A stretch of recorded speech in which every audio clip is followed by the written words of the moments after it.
Hello दोस्तों, आप लोग देख रहे हैं नितेश आर्बिट। आज हम बात करेंगे ईरान, इजराइल और अमेरिका के युद्ध पर क्या अपडेट है।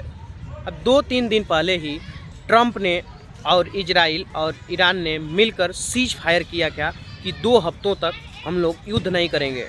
और पाकिस्तान में 10 अप्रैल को बैठक होने वाली थी, लेकिन उसके पहले ही उन 10 समझौतों को इजराइल ने तोड़ दिया। पाकिस्तान क्या एक विश्व विजेता बनकर उभर रहा है? आइए हम अपने इस युद्ध पर कुछ दोस्तों से बात करते हैं कि क्या पाकिस्तान इस युद्ध को रुकवा पाएगा। क्या आपको लगता है कि पाकिस्तान जो ये सीज फायर कराने में ये विश्व विजेता के तौर पे दिखा रहा है, क्या आपको लगता है कि ये करा पाएगा? मुझे ऐसा लगता है नहीं करा पाएगा और शायद हुआ भी नहीं है, नहीं हो पाया है, इसलिए कि इसमें इजराइल की सहभागिता नहीं रही है। और पाकिस्तान ने ईरान को कुछ और बताया है और अमेरिका को कुछ और बताया है, तो इस जो बात बन नहीं पाई है, तो इसीलिए अभी तक जैसे आ रहा है, जैसे अभी खबर आ रही है कि ये पीस टॉक फेल हो गया है। तो जैसे पीस टॉक फेल होने के उसके पहले भी जैसे लेबनान पे इजराइल ने हमला कर दिया, ईरान पे भी हमला कर दिया, ईरान ने बहुत सारे दुबई और कतर में भी हमले किए।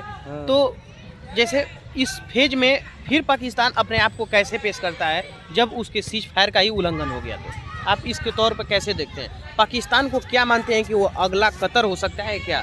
क्योंकि कतर में ही हमेशा बैठक होती है जब खाड़ी देशों में युद्ध होती है, तो युद्ध होता है। तो और एक भाई साहब हैं, उनसे हम जानते हैं कि क्या पाकिस्तान ये ईरान इजराइल युद्ध को रोकवा पाएगा? क्या सीज फायर के बाद पाकिस्तान अपने आप को विश्व विजेता घोषित करना चाहते हैं? आइए इनसे हम जानते हैं। आप क्या कहना चाहेंगे इस युद्ध पे? नहीं, अगर देखिए राजनीतिक तौर पर देखें तो पाकिस्तान एक सिर्फ मुहारा बन के रह गया है। जी जी। इसमें ईरान और यूएसए बस इसमें खेल खेल रहा है, जो कि एक अगर राजनीतिक तौर पर देखें तो भारत की एक विफलता भी है, क्योंकि पाकिस्तान जैसे छोटे कंट्री को मध्यस्थता के लिए इनवाइट किया जाता है, लेकिन वही एक भारत जो कि बहुत अच्छे रुतबे के साथ पूरी दुनिया में फेमस है, डेमोक्रेटिक कंट्री है, सबसे बड़ी दुनिया की, अगर इसको इनवाइट नहीं किया जाता है तो एक सोचने वाली भी बात है। जी। लेकिन जहाँ तक आज बैठक थी और विफलता का उसका मेन कारण तो ये था कि उसमें मध्यस्थता में दोनों देश राजी नहीं हो पाए, क्योंकि जो जेडी वेंस है उपराष्ट्रपति यूएसए के, वो भी आए थे, और पाकिस्तान के जो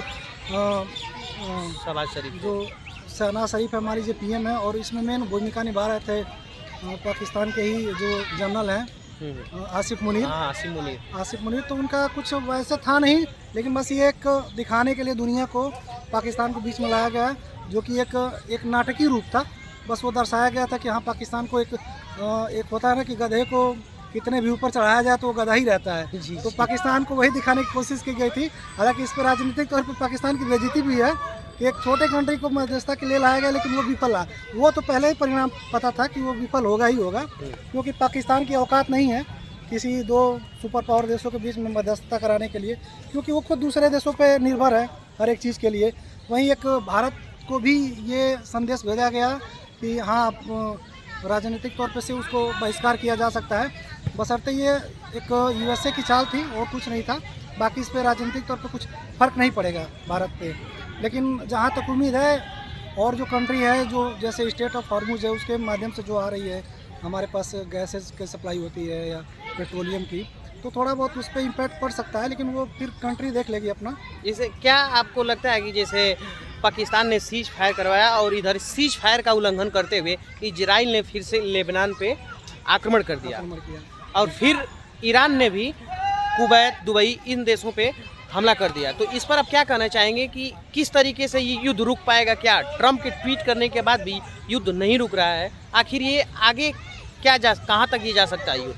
देखिए, अभी तक जो हिस्ट्री रहा है यूएसए का, सबसे पहले किसी भी वॉर में घुसने का, पहले तो इजराइल ने अटैक किया ईरान पे, लेकिन वो धीरे धीरे फिर वो ये मेनली परमाणु सुपर पावर का मेन खेल है इसमें, और कुछ नहीं है। लेकिन अमेरिका धीरे धीरे इसमें इतना पिछड़ा गया, उसके कई जो अधिकारी हैं ट्रंप के साथ नहीं दे रहे हैं। ट्रंप ने सोचा कि जैसे और कंट्री पे अमेरिका ने राज किया है उसी तरह इसमें भी करेंगे, लेकिन वो विफलता साबित हुई यूएसए की। एक उनके जो सुरक्षा अधिकारी थे, उन्होंने भी पद से इस्तीफा दे दिया है, वही कुछ साथ नहीं ट्रंप के साथ। तो ये बहुत सोचने वाली बात भी है अमेरिका को कि हर बार तुक्का नहीं लगता है।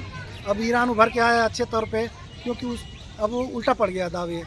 जो ईरान ने जो दाव चली है स्टेट ऑफ हॉर्मुज से, हालांकि दोनों लोग ये सीज फायर तो किए, लेकिन फिर उसका उल्लंघन भी किए। उसमें सीज फायर ने अमेरिका ने ये प्रस्ताव रखा था कि लेबनान पर भी हमला कोई नहीं करेगा, लेकिन लेबनान पे हमला कर दिया गया।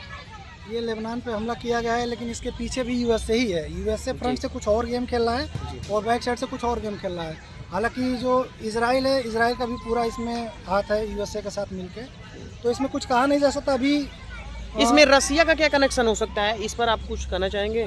जैसे क्या मतलब कैसे उसका कनेक्शन हो सकता है? जैसे ईरान जैसे कह रहा है कि हम अपने पहले मिसाइल को, जो खराब मिसाइलें थी, उपयोग कर चुके हैं, अब हम अमेरिका से डरने वाले नहीं हैं, इस तरीके से बयानबाजी। इसमें जिस तरह से यूएसए ने चाल चली थी ईरान को, अरे ईरान पे अटैक करवा के इजराइल के माध्यम से, उसी तरह यूएसए भी गेम खेल रहा है।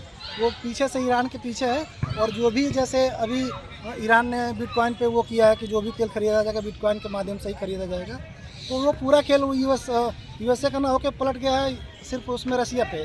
तो अब रसिया फ्रंट में ना आकर बैक साइड से खेल रहा है, वो गेम कर रहा है। लेकिन वही है, सोचने वाली बात है कि यूएसए को एक बार फिर सोचना चाहिए कि अब की बार नहीं हो पाएगा उनका जो चाहते हैं वो हर बार की तरह, जैसे और कंट्री पे जो। अच्छा, इस बार अमेरिकी राष्ट्रपति जो डोनाल्ड ट्रंप थे, उनकी तुलना रिचर्ड निक्सन से होने लगी, क्या इस पर आप कुछ कहेंगे? नहीं, ये तुलना तो बहुत दूर की बात है। वो पैरों के जैसे हर बात में उनका जैसे झूठ बोलना, फिर पलट जाना अपने बयानबाजी से, इस तरीके से शेयर मार्केट पे भी बहुत ज़्यादा प्रभाव पड़ता है। सेंसेक्स टूट जाना, निफ्टी गिर जाना, और विश्व में भी जो जितने भी सूचकांक हैं उनका गिर जाना। तो इस पर आप क्या कहेंगे कि ट्रंप इस मामले में माहिर हैं क्या झूठ बोलने में? वो झूठ बोलने और कई नेताओं को भी, जैसे सऊदी के जैसे सलमान थे, उनको भी उन्होंने अपशब्द कहा है, मतलब कुछ भी बोल दे रहे हैं ऐसे में।